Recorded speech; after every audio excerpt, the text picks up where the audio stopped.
How to get the old cursor in Roblox. Hello and welcome back to our channel. In this instructional video presentation, I'll demonstrate the process of restoring the previous cursor in Roblox. It is a simple and fast procedure, so ensure that you follow the steps carefully.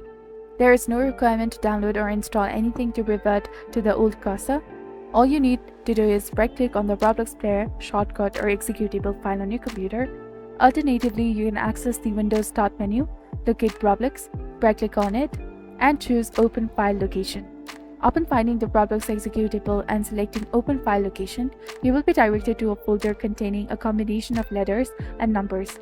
Navigate to the Content, and then Textures subfolders, and your screen should now display a specific layout.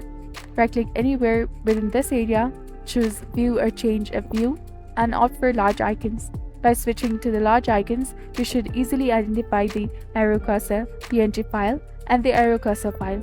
Select both files, copy them using the Control key, access the cursor folder, navigate to the keyboard mouse, and paste the copied files inside. If a warning message appears, simply proceed with replacing any existing files. Upon launching the Roblox and entering a game, you will notice the old cursor restored. I trust that this tutorial has been beneficial in assisting you with reverting to your previous cursor in the Roblox. If you found this video to be helpful, please consider liking and subscribing for more straightforward tips and tutorials. Thank you for your viewership and support.